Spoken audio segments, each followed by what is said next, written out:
In this lecture, we are going to go back to several themes that we've been exploring over the past few weeks and stitch them together into a single demonstration. We're going to see how quickly we can describe and control a complex system by using the tools we have been building for dealing with abstractions. The themes that we are going to stitch together include the following. First, we're going to build on the idea of data abstraction, especially the idea of separating the use of a data structure from the details of its implementation. We're going to see how that abstraction barrier enables us to quickly describe complex structures without getting lost in their details, and how to focus on the use of such structures as entire units, while being assured that the interior details will be handled correctly. We're also going to build on the idea of procedural abstractions, the complement of a data abstraction, and especially on the idea of capturing common patterns inside a black box and using such abstractions to capture more complex patterns. Third, we're going to build on the idea of means of combination. That is, the idea that we can create simple methods for combining primitive objects into complex things, then treating the result as a primitive within a still more complex thing. This will allow us to control complexity by utilizing a modular description or decomposition of the problem domain. So our goal then is to pull these pieces together to build a new language, one that is specifically designed for a particular problem. So what problem domain should we use? Well, we're going to create a language that describes pictures, such as this famous one by M.C. Escher called quadrat limit or square limit. Not only will our language let us describe the process by which such pictures can be created, it will also let us create our own variations on this theme, leading to pictures that have much of a resemblance to the kind of elegant structure shown here in this Escher print. So how do we describe such a system? Well, let's start with some simple examples. Here's a picture of my friend George. I can start by thinking about, at an abstract level, what kinds of things would I like to do with this picture. First, I might like to flip him, either about the vertical axis or about the horizontal one. By this, I mean literally taking this portrait of George and spinning it 180 degrees out of the plane, then setting it back down. Alternatively, I might like to rotate him about an axis coming out of the picture, causing him to do a cartwheel as I rotate his picture by increments of 90 degrees. Conceptually, this is easy. If I think of George as a picture, I can easily envision grabbing the whole picture and doing something to it. But how do I do this in practice? Here's one straightforward way. Assume that we have some primitive drawing method called drawLine that takes a rectangle as input and a set of coordinate values, that is x and y start and end points, and draws a line from start to end within that rectangle. Note, details of the rectangle are irrelevant, we're just burying them beneath an abstraction. Thus, the first expression would draw a line starting 0.25 units to the right of the lower left-hand corner and ending at a point 0.35 units to the right and 0.5 units up from the lower left-hand corner. Given that, here's the definition of George. Note what it does. Each expression gives a start and end point relative to the origin of the rectangle, and drawLine then sketches as we just suggested. Well, bletch. This is way too specific, right? Given this definition of George, how do I create a rotated George or a flipped George? It's not obvious, and for an important reason. Here I have intertwined the action of drawing with the data representing George. I've not separated those two pieces, and moreover, I've chosen a very low-level representation for the elements of George. I really need to isolate those two aspects if I'm going to have any hope of drawing different pictures of George. So let's fix this. Basically, we need some data abstractions to isolate points from the use of those points. And we can start by asking, what is a point or a vector? Well, it's just a way of gluing together an x-coordinate and a y-coordinate, so we can create an abstraction for this. It simply has a constructor called makeVect and two selectors called xCore and yCore. Notice that the key point here is the inherent contract between these two components. Whatever method we use to glue things together in that constructor, we can get the parts back out using the selectors. But the actual details of how we do that don't matter to things that want to simply use.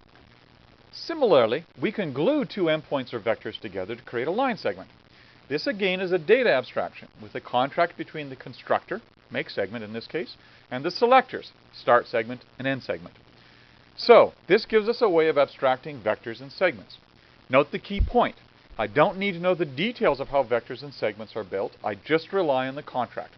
This means we can think of George in terms of the appropriate elements, namely lines, rather than details of how those lines are represented. So here is George in this format. Now, it looks like we've just put some window dressing around the line segments. But hang on, as we will see how treating George as an abstraction is going to make life much easier for us. In particular, note that here we've created an abstraction for the points and a separate abstraction for the line segments. Moreover, these are now defined with respect to some coordinate frame. They're not actually being drawn yet.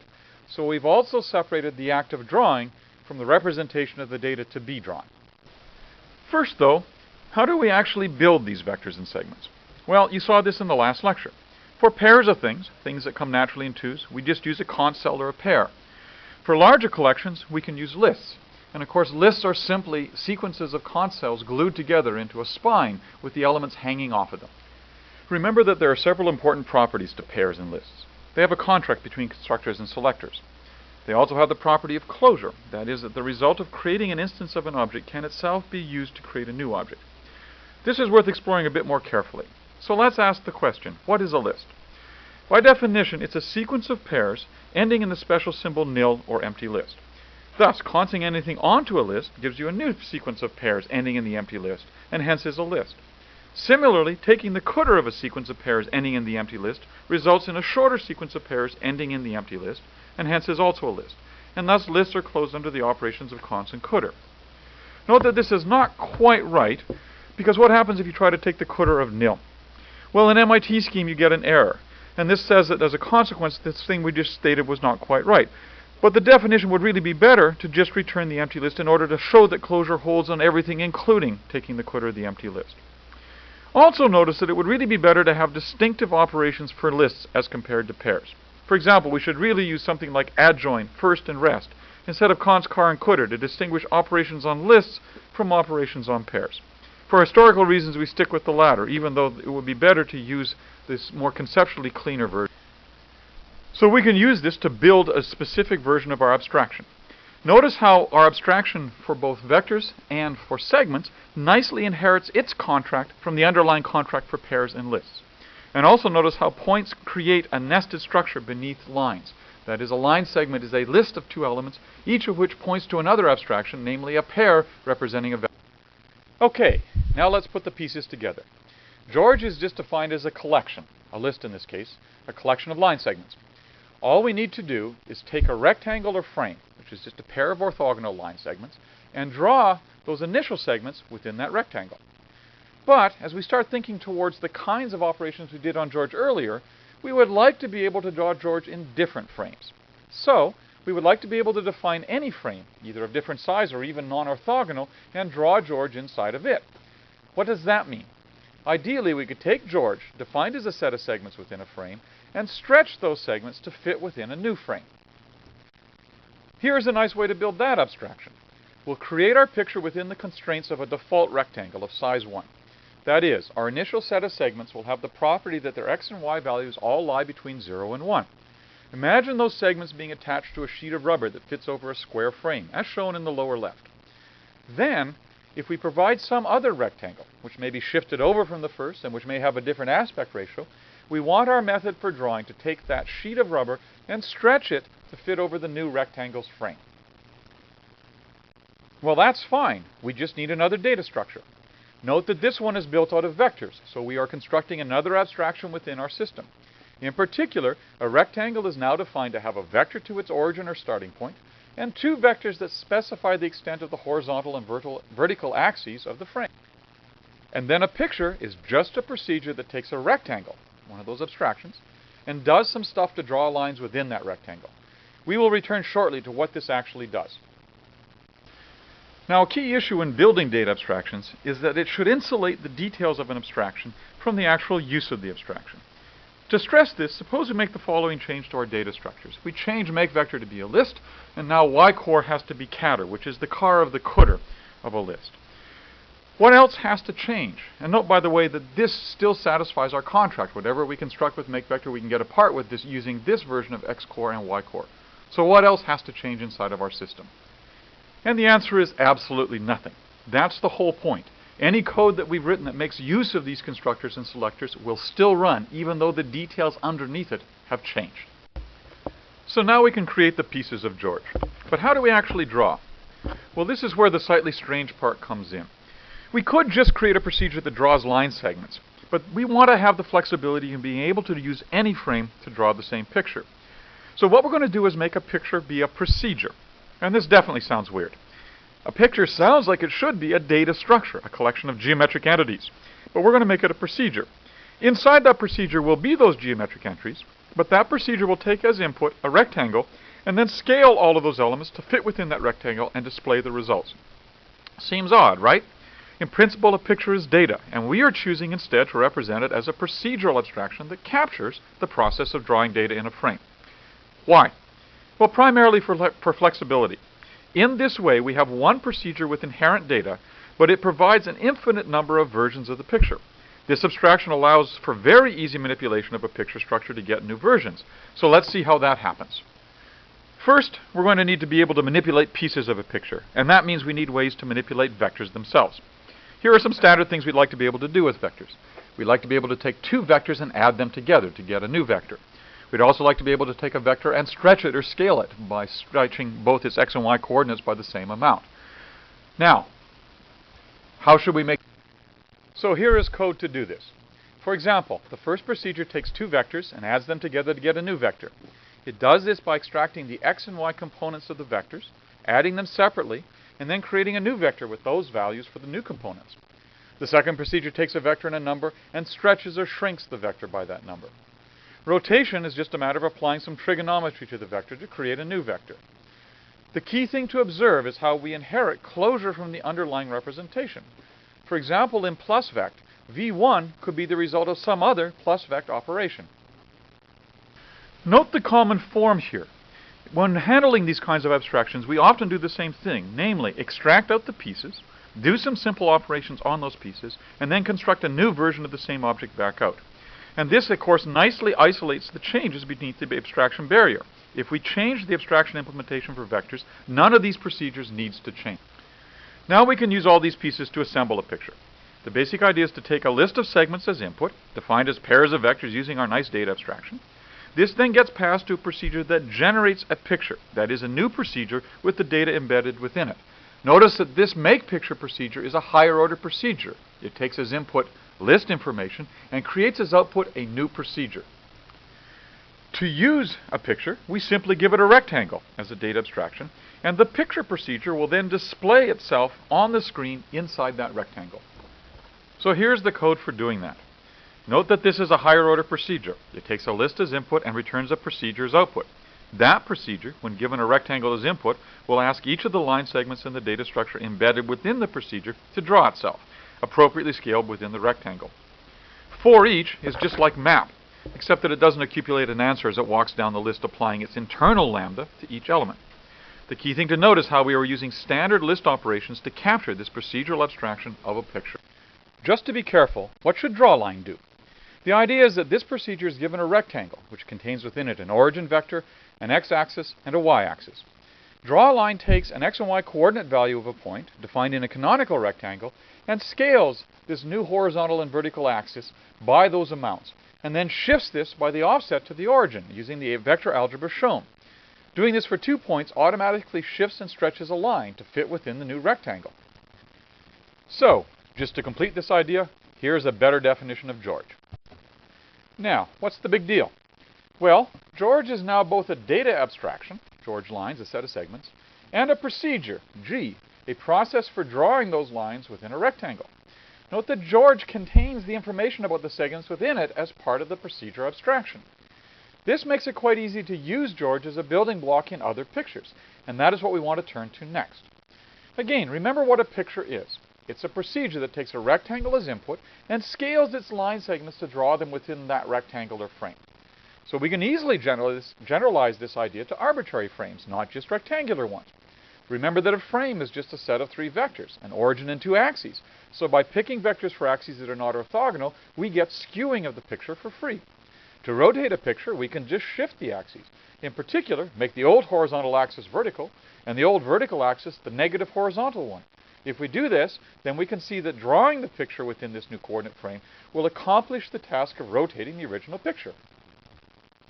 And we can easily build code to do this. Note what this does in a very cool way. Rotate 90 returns a picture, that is a procedure of one argument, a rectangle. That new picture asks the old picture to draw itself, but in a new frame. And that frame simply comes about by creating a new origin, a new horizontal axis, and a new vertical axis, just as we sketched. Also notice how nicely the data abstractions preserve the cleanliness of this code. It's very easy to see what's being done here. Of course, there's nothing that says we can only deal with a single picture. Together simply asks two pictures to draw themselves in the same frame.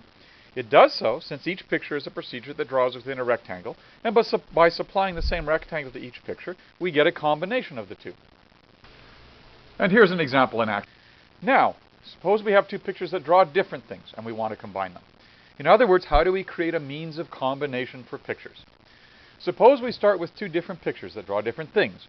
Since a picture is a procedure that takes a frame and draws into it, we could give each of these different pictures a different frame. Specifically, if we pick a division point and split a frame into two parts, each of those parts can act like a frame, and we can draw different pictures into each part. Thus, beside should draw two pictures, scaled appropriately, next to one another, and above should do the obvious thing in the vertical direction. Conceptually, an operation like beside has within it two picture procedures.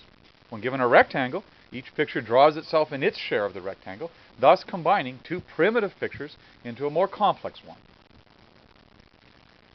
And here's the code to do it. Let's step through beside to see what it does. Beside takes two pictures. Remember, these are procedures that draw into rectangles. It also takes a ratio. It creates a new frame by simply shrinking the horizontal axis by that ratio, and otherwise uses the same origin and vertical axis. It then asks the first picture to draw a version of itself in that frame, which will result in a picture that has been squeezed along the horizontal axis.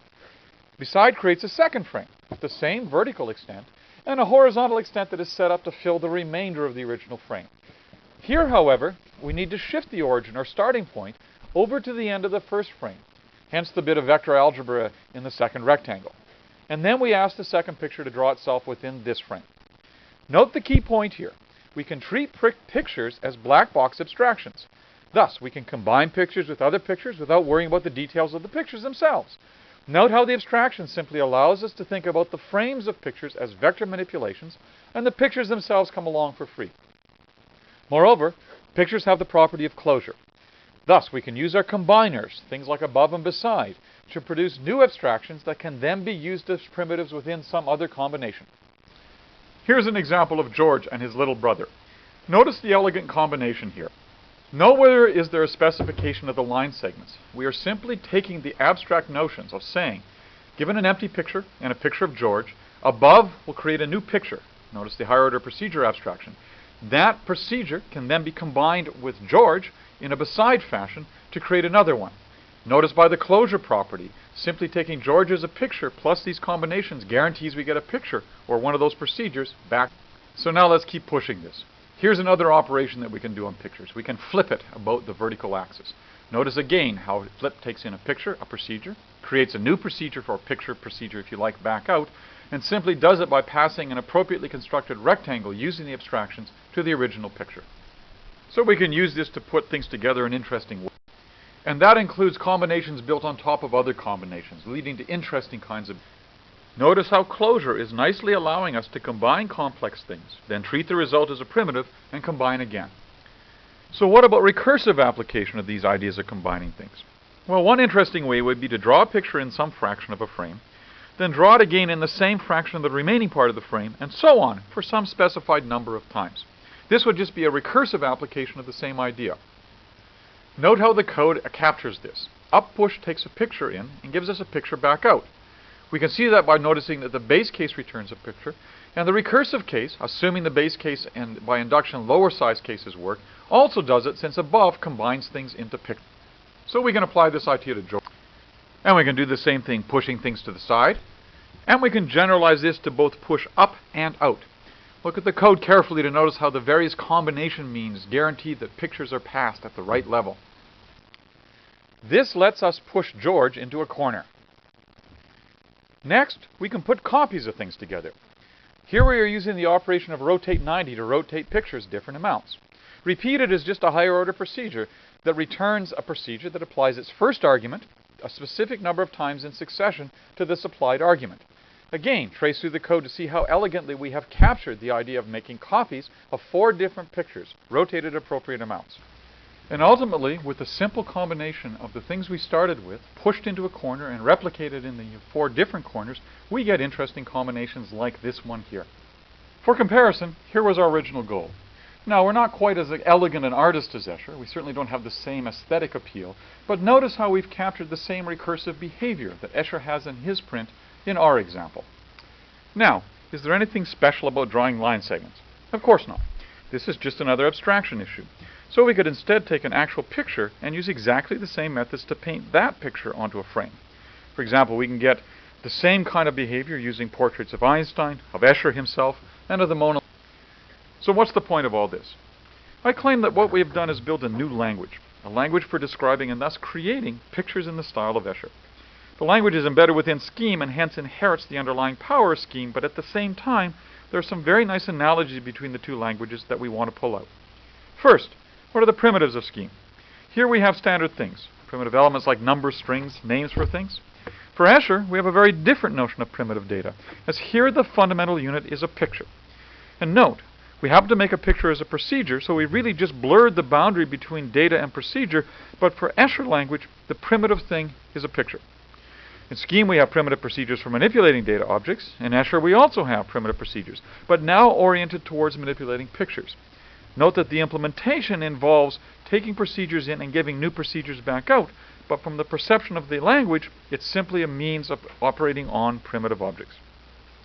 In Scheme, we have standard means of combining expressions, namely procedure application.